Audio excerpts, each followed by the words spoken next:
Hello students.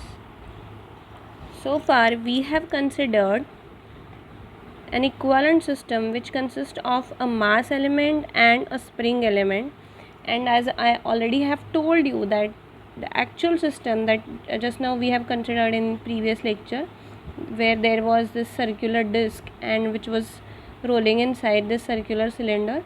So this actual system does not have anything which looks like the spring, okay, but its equivalent system is this one. Okay, so whatever stiffness properties that this system is having, we have kind of mapped all those stiffness properties onto this, and we have found out an equivalent K and equivalent M, and then accordingly we have rather solved behavior of the system. We have kind of tried analyzing behavior of the system. Okay, so you might have appreciated so far that this is the representative system and not at all an actual system. So mass block M takes care of inertial properties, and stiffness K, which is that of the spring. So the spring element as such is taking care of stiffness properties. Okay, so all inertial properties have been separated from the stiffness properties and put up over here in this M, and similarly stiffness properties have been separated from the inertial ones, and those are lumped into this K. Okay, so these are representative elements, spring and mass element. Now we are going to add one more element into the system, okay, which is a damper element. Okay, so now we are going to add the damper element which takes care of energy dissipation. Okay, so in order to take care of the dissipation mechanism, we are adding this damper element into the system. So our earlier system, which was having this mass M and it was connected to the wall by using the spring element, is now amended with this additional element, and that element is this damper element, which is nothing but a cylinder and a piston arrangement. Now consider that this is the cylinder and then this is the piston, and inside the cylinder there is a viscous fluid which is filled in, and this plunger is moving inside the cylinder, and as it moves inside there is a resistive force generated, and which is having this kind of a form. That force is proportional to V, is acting in the direction opposite to V, and proportionality constant is C. Okay, so this is the resistive force offered by this piston cylinder arrangement, in which the resistive force is dependent on V and is acting in the opposite direction of the V, and it has got the proportionality constant C. So as this piston moves inside the cylinder, the viscosity of this liquid is responsible, which is the C, is responsible for offering this FD, and is also able to capture the dissipating behavior of the system. Okay, so that's why we are adding this additional element inside our system. Okay, earlier we were having inertial element which was kind of giving us relationship that inertial force Fi, that was proportional to the second derivative of displacement. Okay, and proportionality constant was this M, which was mass of this block. The stiffness element was such kind of an element which was offering spring force Fs, which was dependent on displacement itself. It was acting opposite to the displacement, and the proportionality constant was K. So inertial element was taking care of second order dependence of the displacement, a force which depends on the second order derivative of the displacement. The spring was taking care of that kind of element which is generating a force which is proportional to the displacement itself. And now we are adding this damper element, additional element, okay, which is dependent on the first order derivative of the displacement. Okay, so now it is dependent on x dot. Fd is proportional to x dot, and the proportionality constant is C, and it is acting in the opposite direction of this velocity. Okay, so this is one of the dissipation mechanisms. there are various other mechanisms and which can be modeled in very different ways. Okay, so this is the first one that we are going to consider, and that this is called as viscous damping. Because it is offered by viscosity of this fluid which is filled inside the cylinder, this relationship holds where Fd is proportional to the velocity. Ft depends on the velocity, that is the first derivative of the displacement, and hence we will be referring this Fd as the viscous damping force. Okay, force which is generated by viscous damping. Okay, so now with this element in picture, we are going to derive equation of motion which is going to have one more term included. Okay, so let's try to do that. Okay, so before having a look at that, so we'll be considering the mass block once again.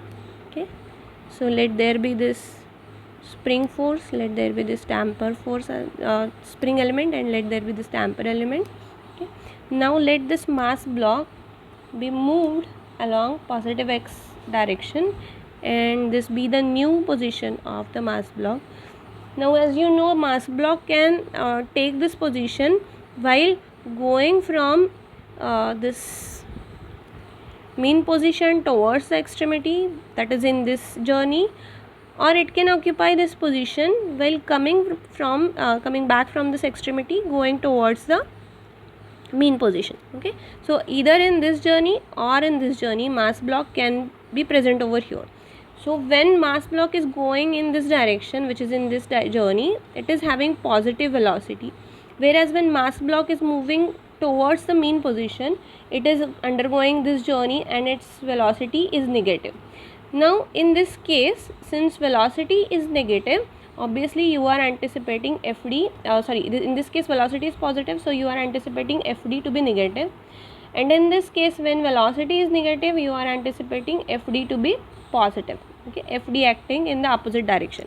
Okay, so when velocity is negative, this is velocity, Fd will be positive, this is Fd which is positive. Okay, and when velocity itself is positive, Fd will be acting in the negative direction.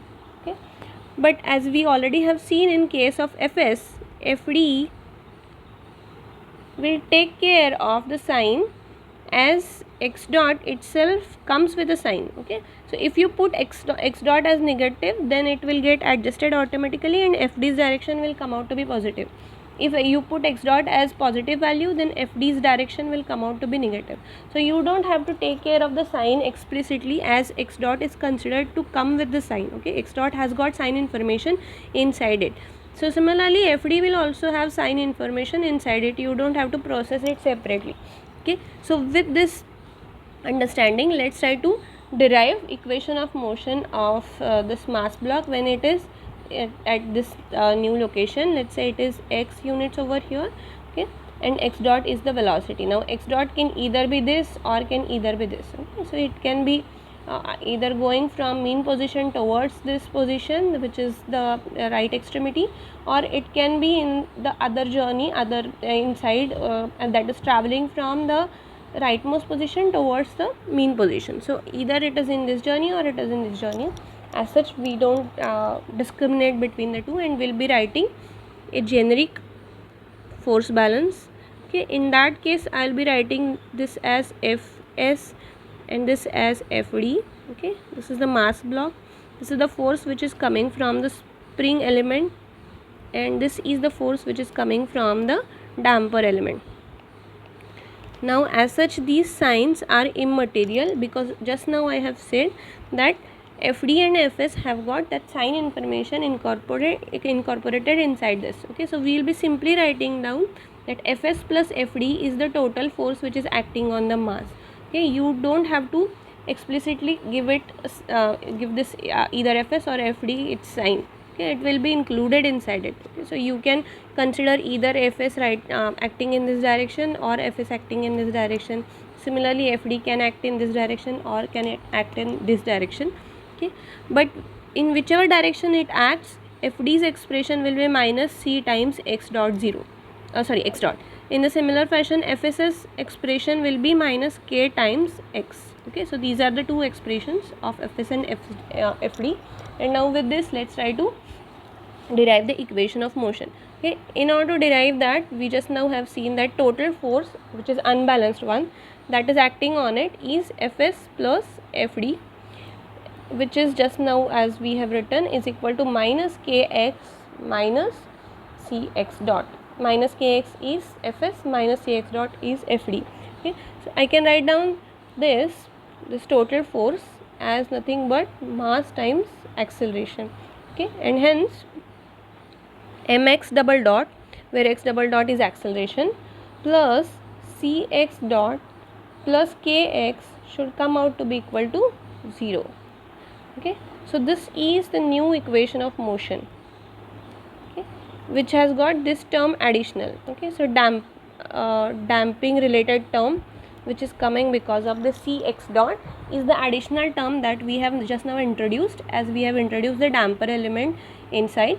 Now earlier we were considering only these two elements which was having this second order dependence of x, and this was the first order dependence of rather it was x itself. Okay, there was no derivative of x. Now we are considering the first derivative of x, and it is this term. Okay, so this is what is the equation of motion. Now we have arrived at this equation of motion using Newton's approach. Okay, so what we have done is we have considered a mass and then said that these are the two forces which are acting onto it.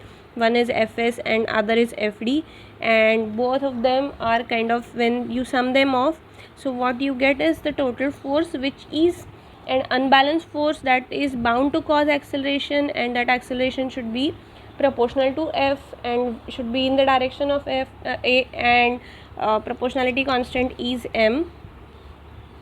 So this is the Newton's approach. So what we have seen is the Newton's approach.